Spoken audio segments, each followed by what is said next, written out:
Live from Appleton, it's APTV. Welcome to APTV, episode 574 for Thursday, December 26th, 2024. That's all we got. That's it. Thank you for watching. Bye-bye. Tune in next time. So this is it, folks. So hey, Lisa. Last Last one. Woo!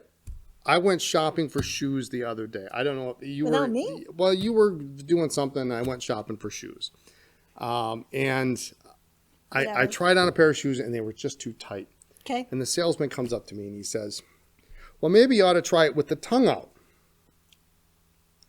It's no good. It's still too tight.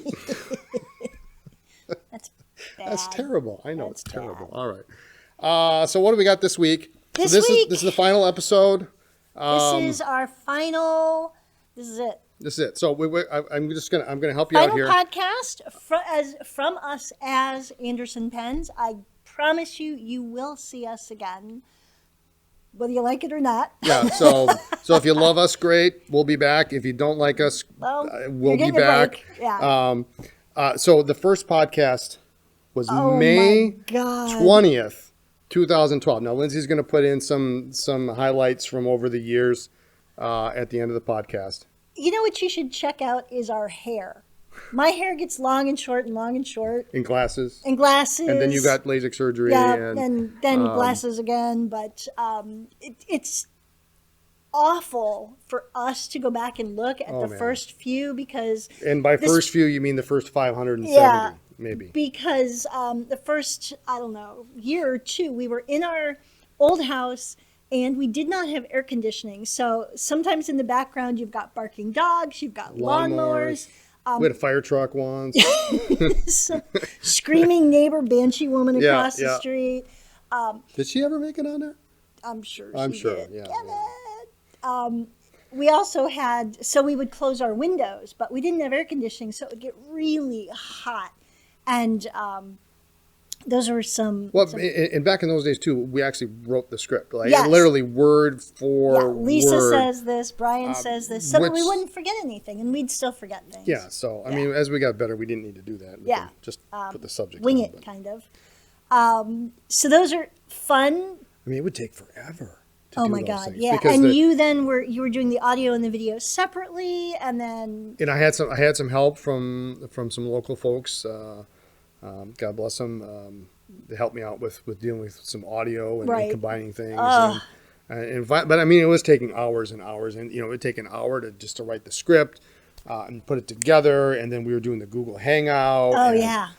So and all that stuff. So we have evolved quite a bit since then. But to go back and look at those, it's like, oh my God, we were so young. I guess 12 years, 12 and a half years. So I thought we would we would talk today about a couple of things. Kind of looking back over the last 14 years as a company, 14 years as a couple, 14 years of crazy pen stuff that's happened. So like three things I thought would be fun to talk about. So our favorite pen releases over the years, of which there's going to be a million. I'm completely not going to remember. We're going to talk about some of the AP exclusives that we've had, which shockingly we forgot about half of them. Yeah, we forgot a bunch of them. It was kind of funny. And then maybe talk about maybe some show stories, and almost none of this is written down. So crazy ones. We're gonna see what So we're happens. just going to be kind of bouncing off each other, remembering things. And then I've got one line on it here that doesn't go with anything else. So I wouldn't expect it's anything just less. about companies Okay. and stuff. So you want to talk about favorite pen releases over the pen years? releases. Now, first of all, I can't remember half of them. I honestly can't. I do remember I loved the Twilight Vanishing Point. That was the first ombre. Loved that. I don't remember what year that was. Really pretty. That was beautiful and different. And that is really one of you get people who sometimes ask about, or they want to get involved in pen collecting as an investment. And generally speaking, the only people that make money on pens are people who can buy at wholesale or less. Right. Anybody buys anything in the market, it's impossible to make money on pens. Don't recommend it. The Twilight's the one weird outlier, because if you would have bought it at retail, these things are now going for $1,000. I mean, the last one we sold, I think, was $600 or $700 because I just couldn't see charging somebody $1,000 for this pen. No, that was nuts. And I think we sold it immediately at $600 or $750 or whatever it was we sold it at. So that's kind of one of that's the one outlier in buying a pen, and it's a good investment. Another one that I loved was completely different. The Retro 51, the Peace, Love, and Happiness. I loved that. I just thought that was really pretty. I do. You do? I do. Sure? I did not sell that one, I don't think. Okay. We went through, as you know, lots of phases where we would sell our own stuff, and I did not sell that. My other favorite is a gift from George. My Retro 51 Mach-E. I will never sell that. I actually saw that the other day. It's in the pen that case. came with me when we moved. I made sure that was safe. But that's one of my others. But that's very special because it was a gift from the owner of Retro.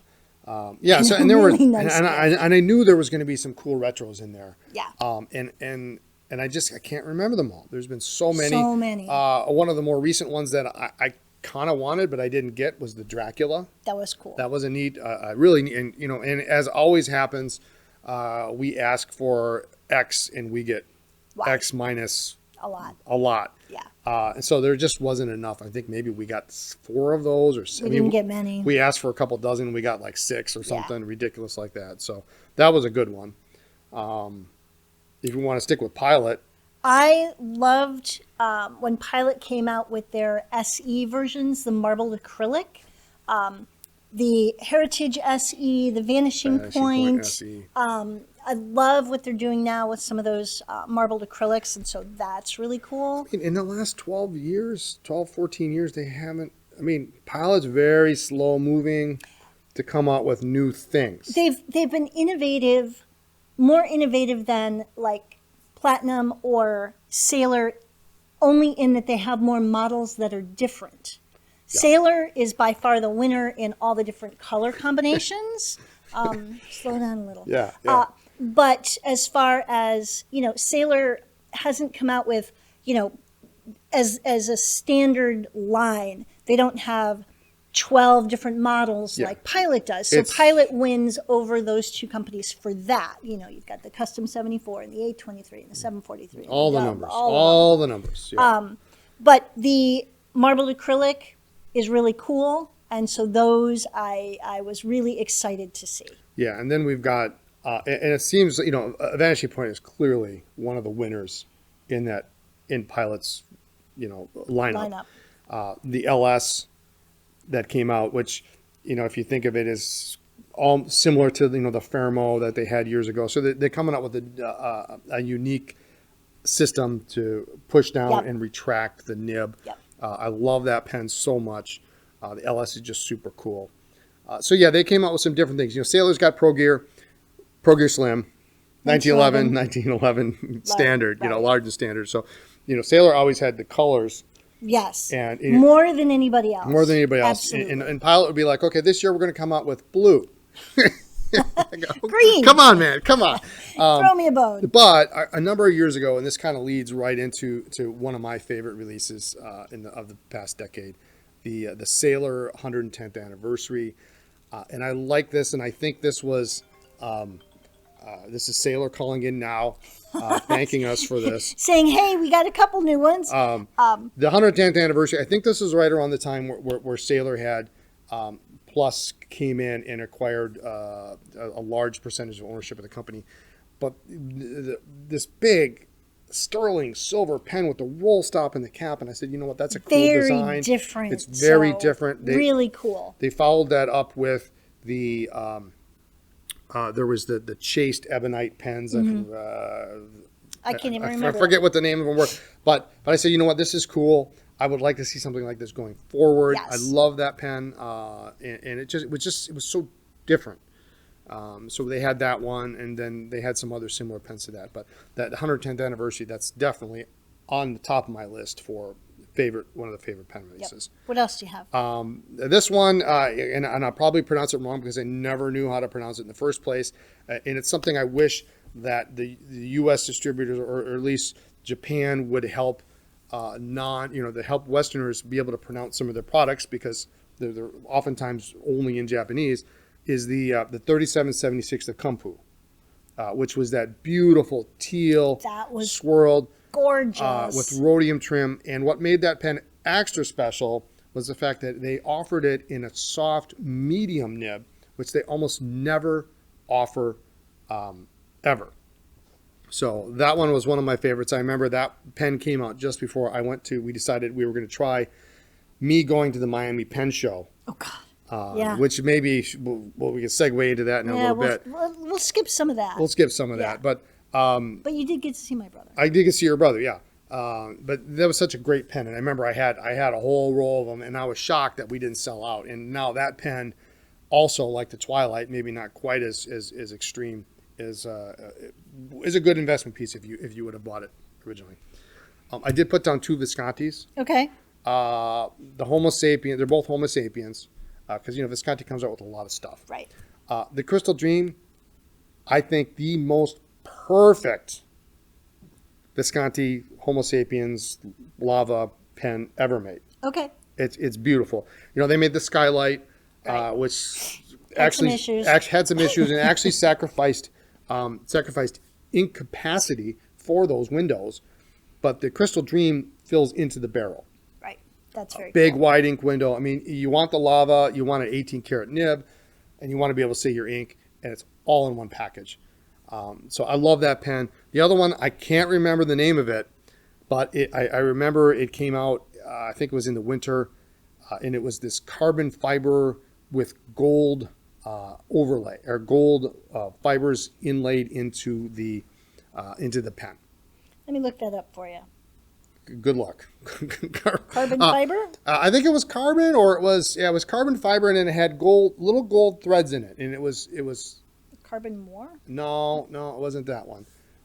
It was amazing, and they only made so many because it was so difficult to make. For every one that they successfully made, I think it was 4 or 5 that they just had to completely scrap. Ember. It was the Ember. Yeah, there we go. Found it. Sorry. It was Didn't really doom scrolling. Really a great looking pen. So the Homo sapiens Ember. The Ember. Yeah. Good cool. Good luck finding one if you can. Another one, just to wrap that up a little bit, was very recent. Kudos to Schaefer for coming out with their coffee edition. That has been number one, it's been a really great seller. Yeah. And as a retailer and a distributor, it's good when you restock, which means you order it again and again and again. And so this has just been a really great seller because it's different. And I really like that they have done a little of that ombre look with the, light to dark. And for Schaefer and to maintain a decent price point. They didn't overcharge for that extra feature. That's the thing, right? A lot of manufacturers do that. Oh, we're going to come up with a really cool color, but it's going to be it's twice as much. 40% more. Right. So kudos to Schaefer for the coffee edition. Now, don't go overboard. Don't go nuts. Yeah. I don't want to see 17 on those. Right. But it's just a really cool new thing that they've done, and that I really was impressed by. Yeah, I mean, cool new thing and Schaefer don't always go to. Sadly, they don't go together. Yeah. Especially since, Schaefer was owned by Cross. The lineup was very Cross. And they gutted it. Yeah. It's black with gold. Yeah. Chrome. So it's slowly like improving, and we're very that's were great. excited to see the coffee edition. I've always been a Schaefer fan. You have. I've been a Schaefer fan since day 2. Absolutely. I got 2 more on here that I'm going to mention. Since I feel like I'm kind of ragging on Sailor, but it's not the case. No. When we first came out, Sailor had the Mosaic. Quite possibly. All of them were most gorgeous. Beautiful Sailor ever made. Marbled acrylics. Different sizes, different trims, and if you want to go down that rabbit hole of collecting mosaics, I'm sorry that we're mentioning this because I could see you at your computer Googling, going, "Oh my God, who has it?" You're gonna it's the going to cost you. The green is the oh my best. God. You can get them in 1911 standards. They made them in full-size Pro Gears, which in some places they actually called King of Pens, but they're not. Yeah. They're bigger than a standard Pro Gear, but they have a standard Pro Gear size 21 karat gold nib. They did make them in King of Pens in 1911s. Yeah. 4 colors: green, brown, black, and then a red, which was kind of more of a pink. So that was a really great release, and I remember sort of noticing those. And we got one in. And then a local customer, we were literally unpacking it, and he says, I remember that. and I still don't have this pen. Brian liked it. I liked it. It was green with the rhodium trim, which I always thought was a little weird. It should have been gold. But he goes, "Oh, what's that?" I said, "Well, this is the new Sailor Mosaic." He goes, "I'll take it." And I still have the picture to this day. I said, "Well, do you mind? I'm going to take a picture of it so I know what it is." And we reordered it, and they said, "That's it. There are no more." Brian was crushed. He later did try to sell me his pen collection, and we couldn't come to terms, but he had that damn pen in there. And so I'm still on the lookout for that particular one. I have a different version. And the other one we should mention for favorite release in my last comment, the special nib. So this has gone all sorts of ways with Sailor. Started out, and when we started, way too many options with pens and nib combinations. I don't remember, were there 300, 400, 500 options? It was crazy. I mean, there were some pens you could get 20 different nib options. And so it was good when they narrowed it down so that you couldn't get every nib on every pen. Yeah. Because it was just not manageable for a retailer or for Sailor Japan to make them and to have the body and the nib. I never understood why you couldn't, though. You're already making those pens, and you're making the nibs. It's how they process. It's how they did it. Yeah. But very cool. They got rid of that, and then they came out with the special nib program, right? Which then eliminated a couple of the pieces. The King Cobra, the King Eagle were no longer available. Only in 1911, large. But then they did a special thing with it because they didn't want people to take those nibs and put them in other pens, so they put a little insert into the barrel. And then to make it more special. To make it more special, a little special cap band on it and stuff. So it was nice to see them come back with that. And then they cut that off after a while. And then they came back with it, and they changed the design up a little bit. And, of course, the nibs have changed over the years. Right. But nobody else does anything like that. Nobody else. Very cool. Like that. Yeah. Very cool. So are we going to talk about this? Or So the other thing, just talking about, I was just thinking about companies and just unusual things that companies do. And so Visconti came out with the Van Gogh. And in the beginning, they had like one box top for most of them. No, in the beginning they were different. But they didn't all, but like your self-portrait didn't, well, your Souvenir de Mauve didn't come with like that box top. No, it did. In the beginning. It did, and then they changed. To just the self-portrait. Yeah. And customers wanted their pen to be in a box with the right box top. And in fact, we had a couple customers who would call around to see if you had the pen and the box top that could match. And a couple times we actually had to switch box tops in Chicago to make the customer happy. And because I agree, I would want my pen to be in the box that had the painting.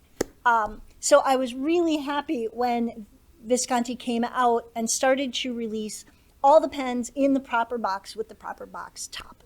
So kudos. And let us not forget those silly triangular boxes that oh my God, don't stack at all. Yes.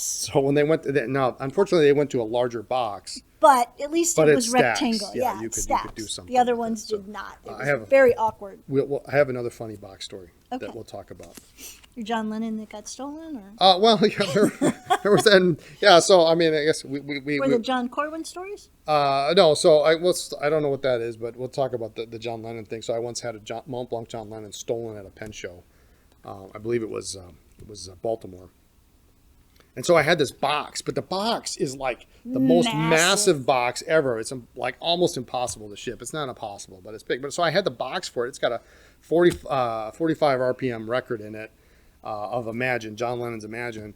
And so I had it for all these years, and every time I look at it, I'd be so mad. I was so mad. Unbelievably, a gentleman came into the store yesterday buying a Christmas gift for his mother, who's not only a Mont Blanc collector, a fan of the Beatles and John Lennon, and Imagine is her favorite song. And I said, well, there's no pen in this box. He says, I know, I want the box. So he bought the box. So that went away. Yeah. But we'll talk about my other box story here in a minute. But I thought we would talk about the AP exclusive. Now, this is funny because we were kind of going through these, and I thought we had them all. And Dave happened to show up today.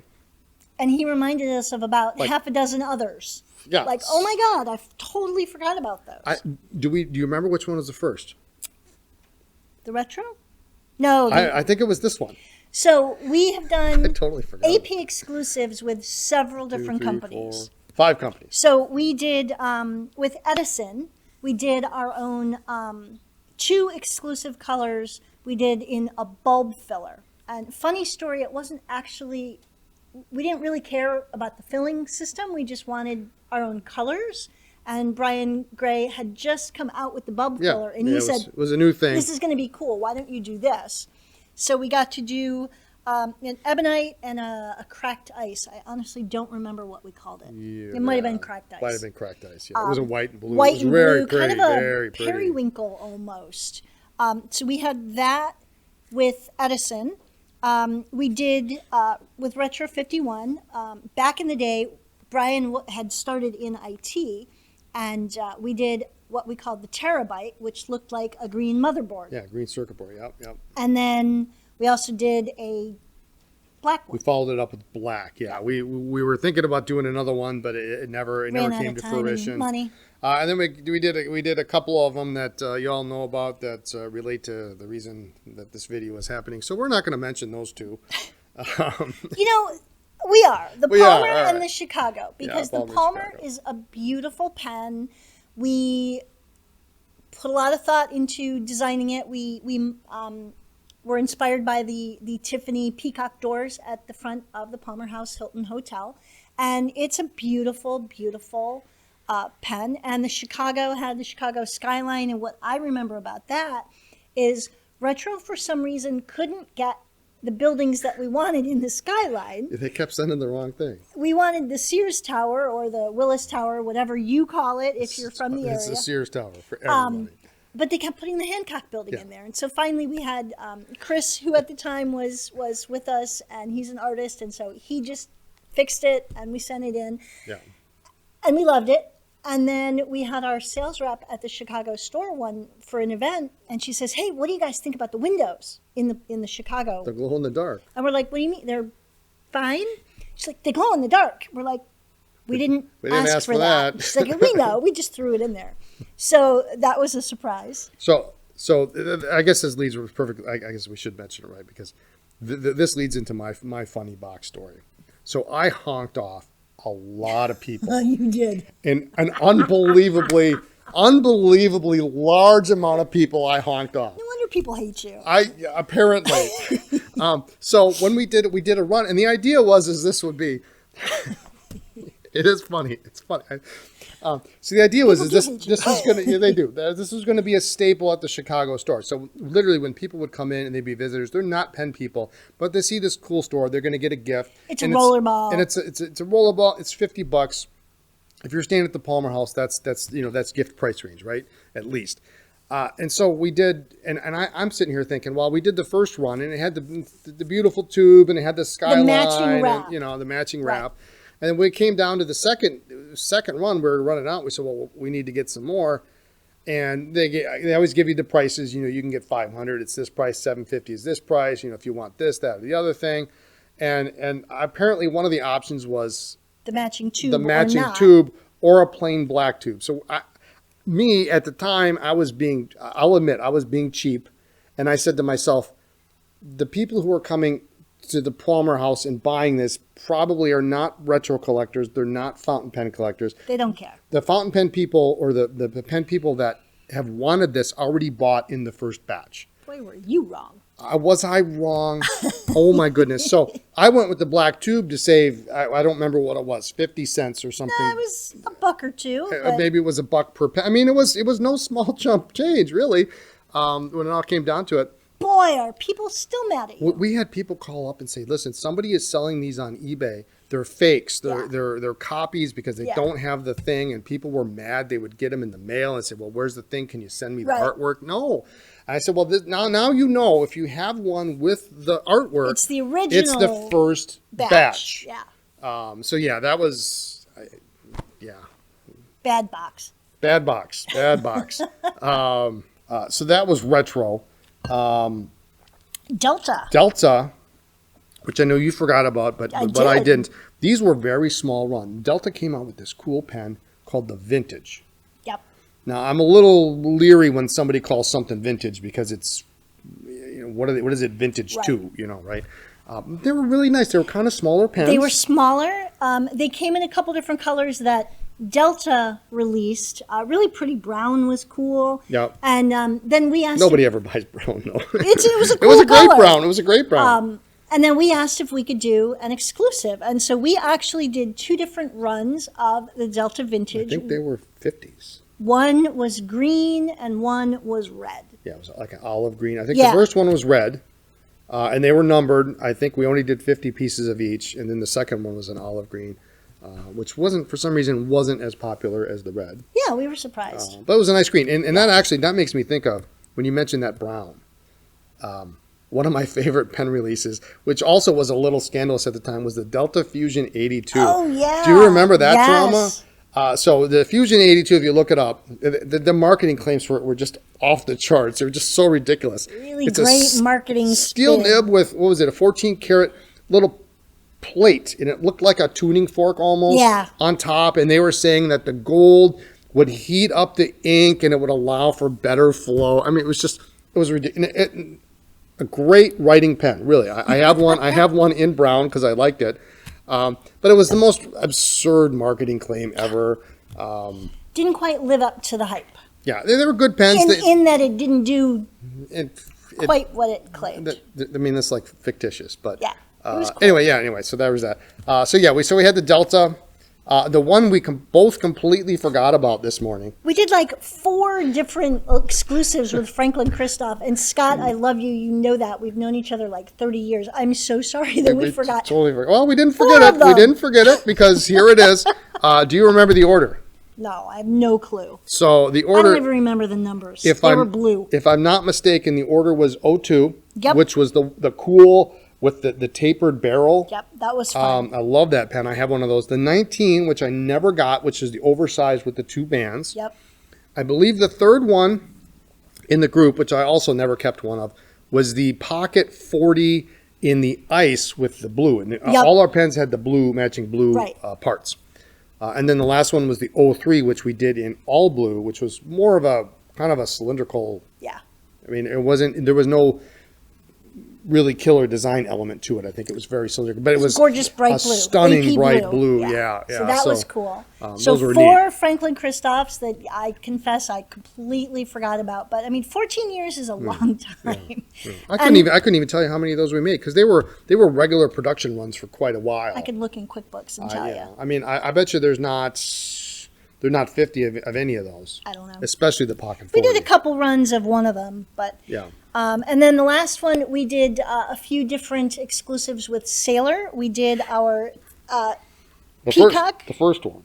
Well, what was the first one? The first one was the Slate, which has a funny story. So the funny story is that back then, and this is 10 years ago. At least. Sailor had just started to do exclusives. And they requested that you send in a sample of the color that you wanted. And so we sent in. So we went to Hobby Lobby. Or you give them at this time we gave them the hex code. Yeah. And so what we wanted originally, and we love the slate. It worked out. We loved it. It worked out great. What we wanted was, originally we wanted the metallic blue because they had come out with it and then they discontinued it. And we wanted them to bring that back. So we wanted something like the metallic blue. Well, there was actually, Schaefer made a Cigaris in a metallic blue, and that's what we wanted. Yeah, kind of this slate blue gray. It ended up cool. being similar to the metallic blue Pro Gear Right. Slim that they had later, but so we thought what we had was the hex code, Right. and we sent it in. And then we got the prototype back, and it was weeks, like a couple 8 months. weeks, 8, Yeah. 9, 10, 12 weeks. And it takes a long time to get approved. Then they make the prototype, and then it goes to the distributor in the U.S., and then it goes to us, and then we decide yes or no, and then it takes months to get the pen. So it's a long time. Yeah. And we get it, and it's like It is absolutely not what we wanted. not what we envisioned. Yeah, I mean it was a great color because nobody else made a pen that color. And you look at it and you go, is it gray? Is it blue? If I put it next to a blue pen, it's blue. If I put it next to a gray pen, it's gray. So it was. But it wasn't what we wanted. But it wasn't originally what we envisioned in our heads. So that was kind of funny. But we did make it in the 1911 Standard. We made it in the Pro Gear. We did it in the Pro Gear Slim. Yeah. So I think the first one on the 1911 Standard was 100 pieces, and then they raised it. Well, and then so what happened is then after the 1911 Standard slate, we came out with another pen, which was the Peacock, which I'll be biased to say is one of the prettiest pens they ever made. Yep. I love the color. We did it in 1911 Standard again. And then at that time, because the first time they said the minimum order is 50. For the Peacock, I thought it was 100. no, it was 50 because Okay. we did 50 and we were selling out so well. We said add another 50 to the Right, order, okay. so we made it 100. The Peacock, they said, well, you got to order 100. So okay, fine, we order 100. And then a couple years later, we decided we wanted to do the slate, but we wanted to do it in a Pro Gear because everybody's like, well, if you did it in a full size or if you did it in a Pro Gear, I'd buy it. So we did at that time. Then they said, well, you got to buy 200. So the quantity kept going up and said, but you can cross it across different models and different nibs. So that's when we did the slim and the full size in the slate. And that went over fairly well. Not as well as, I mean, when you got 200, it's a little bit tougher to sell. But love the pen. I have one. Yeah. But you have the slim, right? So we have all 4 of these. Yes, but it was just kind of funny how it wasn't like. Is that what you thought? Well, so and if you recall, the same day that came, we got the phone call that we were going to be accepted into the bespoke program, the old one with the 500 different nib options. So it came on the same day, and we said, you know what? We're going to take the pen. It's a good looking pen. I don't want to send it back and wait another 2 months. Start over. And I don't want to be a problem. Right. Because I really want to be bespoke. So that kind of happened. Yeah. So that was fun. So I think those are all the special edition, limited edition pens we ever made. I think. I don't think there are any others. And if I'm missing one, I'm going to really be embarrassed. I'll be embarrassed. We'll chime in the comments and say, "Oh, we forgot about so-and-so." The Mont Blanc limited edition we did. No, not that one. And some of you may have met us at shows, and that may be how you've been introduced to us. You may have bought from us at a show. We may have had conversations, drinks, whatever. And you may or may not know that it was either 108 or 110 pen shows. In 8 years. In 8 years. Yep. Do the math. Yes, we are that tired. Yeah. And we drove to every single one. Yeah. And we would drive to Philly in January, LA in February. And driving out to LA was fun. It was the drive back almost every year. We would get stuck in bad weather between Aspen and Denver. Yeah. And almost every year. It got worse every year. Yeah. It was and finally, the last year we did it, we tacked on an extra 2 days because, I mean, the weather was so bad. The second day, I don't think we drove 4 hours. No. And we said, because we're of done. Black ice and craziness.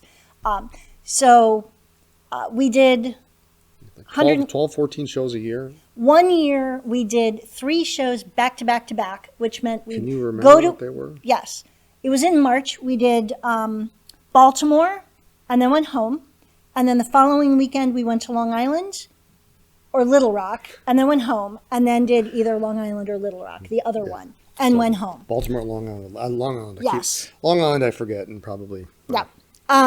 So we would do we would drive to every show, and we got to see some gorgeous parts of the country. We got to see some weird stuff all over the place. Well, you reminded me of a funny story this morning. Is it the snakes and scorpions? No. Well, yeah, there's that. It was always, the interesting stories always seem to be, obviously on the longer trips where you have more stops, and usually on the way to California, either San Francisco or LA.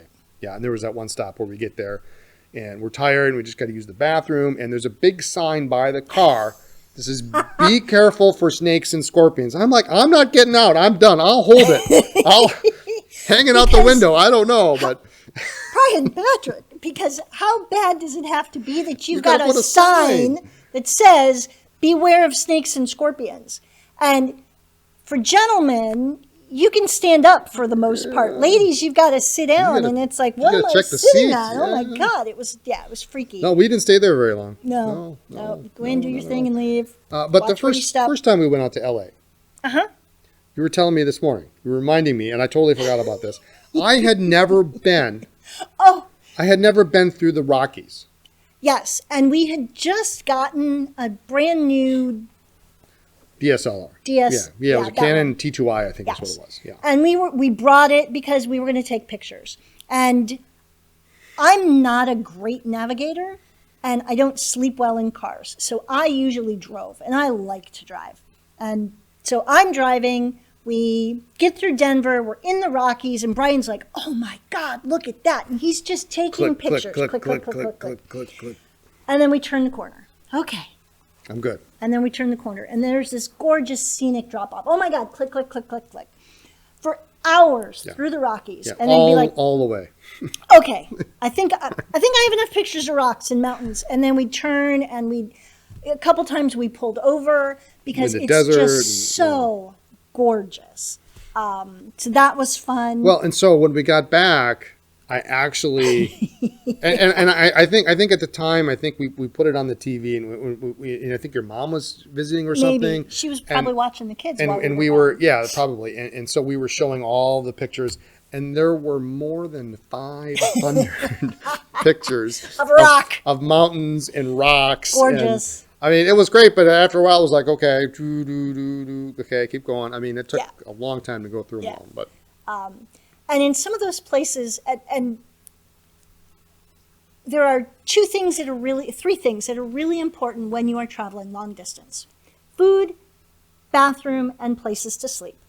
And there were a couple places in the mountains where the restroom options were questionable at best. So that was entertaining. But we started to keep a log. Clairefontaine makes a A5-ish size, I think it's 6-tabbed notebook, or maybe it's 12, I don't remember. And we started to fill that out with all the different shows. And like LA and Denver shared a tab because you had to go through Denver to get to LA, of good places to eat, good places to sleep, good places to avoid, clean restrooms. We never really kind of followed up. We started strong on that, and we just kind of never. I did discover that the Sapp Brothers gas stations was it Nebraska? They have bidets in the bathrooms, which was the weirdest thing I'd ever seen. Yeah, especially for the United States, anyway. Yeah. But we found some really cool places to stop. One of our favorites was Lucy's Diner. In Sedgwick, Colorado. Yeah, if you're going to Colorado, ever get there, you got to stop. You got to stop. It looks like the middle of nowhere. It is the middle of nowhere. It looks dangerous. And in fact, the Yelp, it had great Yelp reviews, and we were hungry, and it was a breakfast place, so we get off the exit, and there's nothing. And it said to turn left. First time we got lost. Yeah, we put it in Google. And so we turned left, and we drove, and it's nothing but cornfields, and there's nothing and no one, and it's starting to get a little creepy because you're driving for like there's nothing 5 and 10 miles, and so we're like, okay, this is wrong because it's supposed to be right here. We turn around, we're about to get back on the highway, and we see it right over there on the other side. Literally across the street from a burned out gas station, which was kind of creepy. But the food. So we go in, and there's a bunch of trucks, pickup trucks, a couple angry dogs in there, And we go in, and it's just your typical small town diner where all the locals come in and they go behind the counter, grab their mug off the hook, and pour themselves some coffee and shout hello. They got their own table. Yeah. They had their own table. All I the mean, it was locals like over a there. long table. Yeah. And so the first time we went, we were hungry, and we knew. So this is just inside the Colorado border. It's like coming right at from that the corner. east, and we wanted to kind of fuel up, and so we each decided to get a cinnamon roll. And the waitress says, "Y'all sure you each want one?" And we're like, "Well, I'm not sharing." And it comes, and it's the size of a plate. Yeah, it's huge. Literally the size of a lunch plate. And we looked at each other like, oh, point taken. And the meal was huge. Whatever eggs and whatever else we got was great. The interesting thing is it's decorated in buffaloes. Yeah. Do you know they make buffalo wallpaper border? They sure do. They sure do. And we almost always got the same booth with a big picture of a buffalo. I mean, it's just, but it's charming. The food is amazing. Yeah. And so every year after that, we would literally schedule trips so that we could get there, so we could eat. After that, we learned just to get a cinnamon roll to go, have them cut it in quarters, and we would nibble on that all the way across the Rockies. Yeah. But that was always a great place to stop. I got one more story. Okay. That I can think of off the top of my head that is significant that I'm surprised you haven't thought of. Okay. We destroyed a car. Oh, God. Not 30 miles out of town, and thankfully it died at literally the last exit before it would have been a huge problem. Yeah. The going to LA. Just we blew the transmission and the radiator. Yeah. It all went at once. We love that car. So we got towed back home to Appleton, bought a car, and got back on the road. But it was funny because we learned that they will not let you put a car on a credit card. Not in Wisconsin. Yeah. And when we were shopping, so we get pulled in, and they tell, yeah, she's dead. It's going to cost you more than it's worth. She's dead, Jim. And so I go out with the salesperson, and he's like, okay, let me get the keys. I'm like, I just need to see the back. Yeah.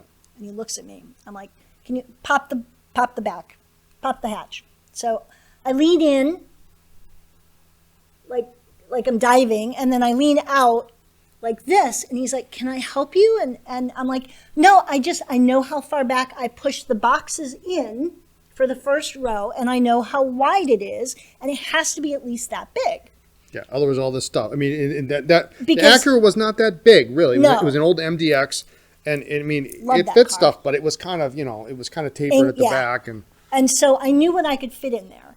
And, we had, over the years, we'd packed a lot of stuff in that car, and so I knew which boxes went where, and now this is a whole new game of Tetris on the way to the LA Pen Show, and we're already running late. And we bought the Chevy Traverse. It was a good little car. That was a great car, and boy, was that a smooth ride. So, except what we didn't realize is we were going, because we were leaving early because we were actually going to Atoya. Yes. Like a day early to visit and see what's going on. And we didn't realize, because it's cold in Wisconsin in February. Oh, yeah. I forgot about that. The air conditioning didn't work. So when we got to California, we had new air conditioning. It's now hot. And now we're going to Atoya for the first time. And we always try to look decent. So, Brian's dress shirts all, You're sweating like nothing else. I mean, it was just So that was fun. So they're like, well, we didn't have a problem here, but we can't check it if it's below it was below a certain degree. Or something. Which I called BS on, because, you put it in the garage and you heat it up and you try it. We got it fixed when we got home. But for a while, that was pretty crazy. But the Chevy Traverse was such a smoother ride that I'm driving through the mountains, and it's like, wow, this corner is pretty. Oh my God, I'm going 85. Like 85, you didn't even 95, feel it. Yeah, it was something else. So, and then one year in one of the cars, we had an issue with a tire that had a big bubble on the side. So we took a picture. Yeah, it was a big bulge. And we took a picture and sent it to our friend Dan, who's our mechanic, and he's like, you need a new tire right now. Do not drive on that thing. Just up in Salt Lake City, I think. That was on the way back from San Fran, so we had to stop in Salt Lake City and get new tires. And that was an I think wasn't there somebody was going to start a fight? Yeah. At the like AutoZone or Tire bought, Kingdom or they someplace. bought some tires. They were not happy. They were not happy. And there was going to be a throwdown and fisticuffs if this woman was not happy. Yeah. I mean, it was nuts. It's pretty funny. Lots of stories. On the way to San Fran, we would stop at the Bonneville Salt Flats. Oh yeah. That was always it's worth really checking out. Cool. Yeah. Very cool. And so that was always fun. We would try and get there around dusk when you have all these people just show up because it's just so flat for as far as you can see. Mm-hmm. And then, the sun sets and you can like hold the sun in your hands. It's just really cool. So that was fun. So we probably could go on all day. Yeah, but we won't. But because of shows, we have met so many of you and gotten to be friends with many of you, and it's changed our life in a lot of ways. Yeah, absolutely. I'm older because of it.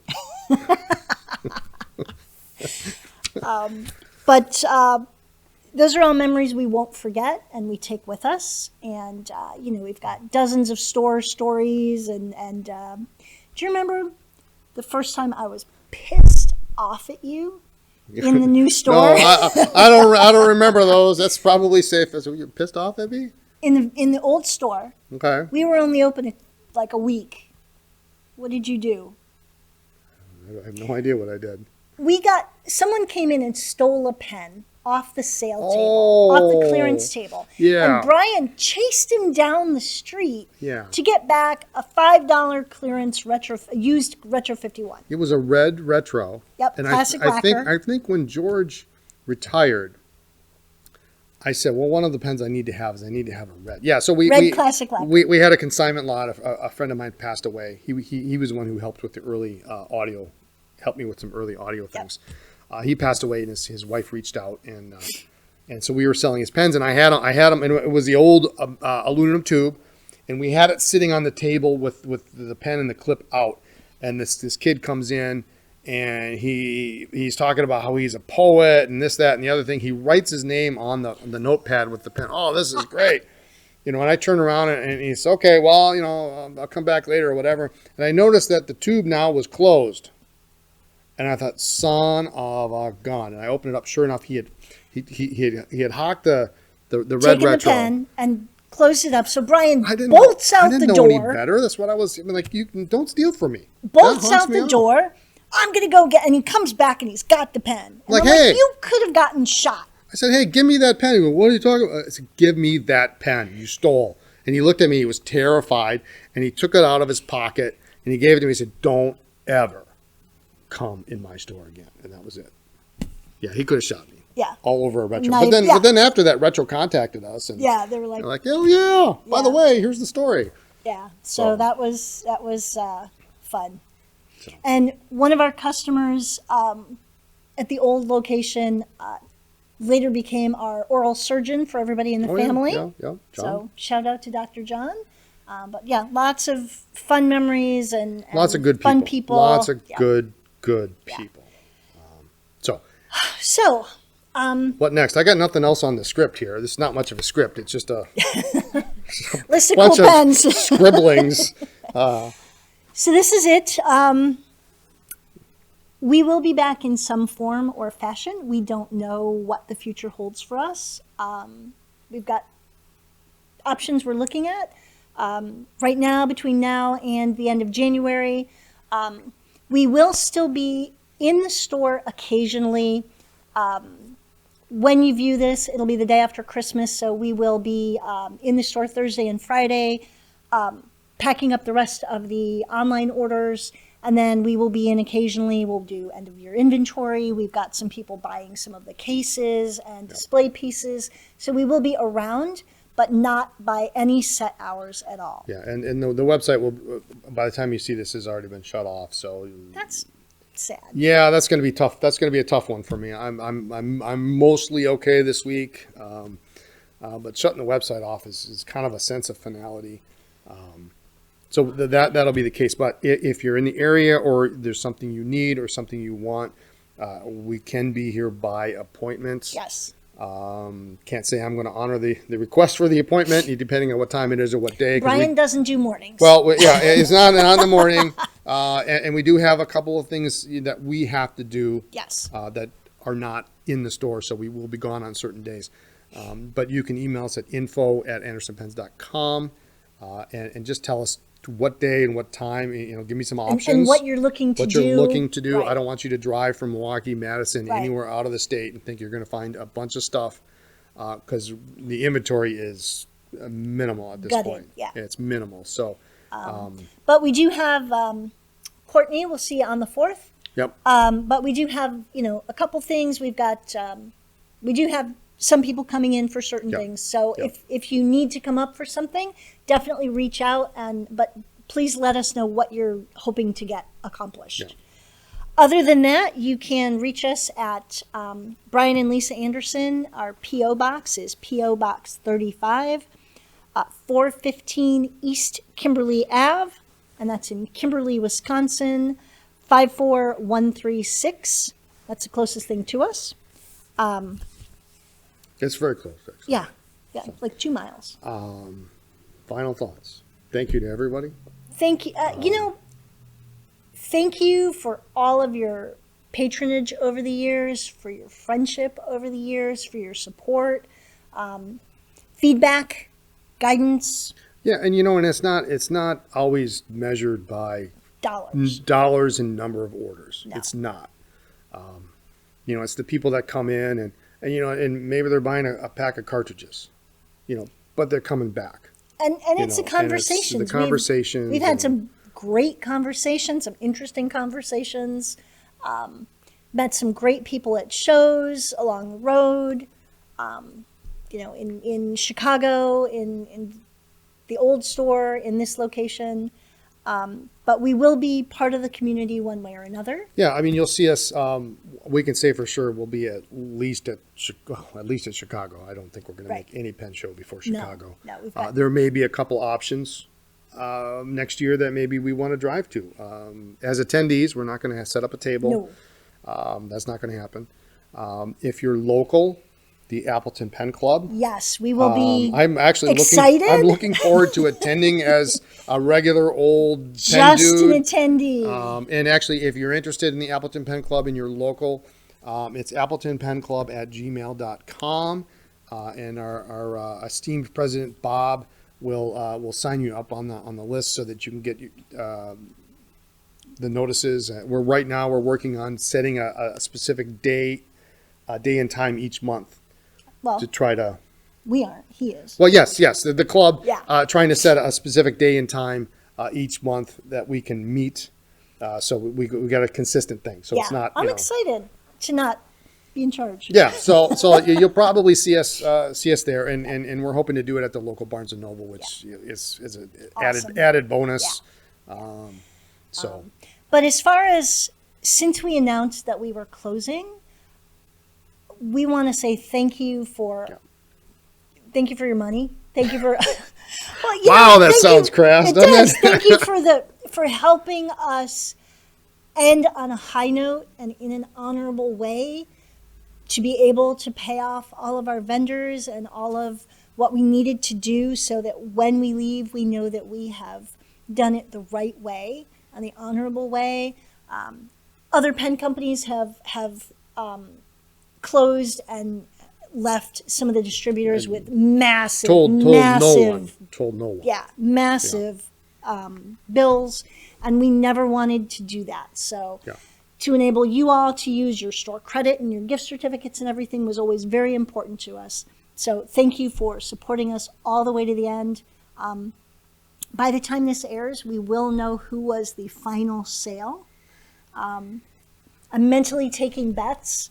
So it'll be interesting to see. Yep. But just thank you for the years of friendship and loyalty and patronage. And and we're not dying, so it's no, and that's the other thing. It almost feels like it. It is the death of this, but it does. But we also do keep in mind that this is just business. There are so many worse things out there. Yeah, it could be that are happening to so many other people. So while this is hard for us, this is not the hardest thing that's ever happened to anybody on the planet. Yeah, we're in good health, and our the kids kids are are in safe, good health, and speaking to us, and smiling at us right now, as a matter of fact.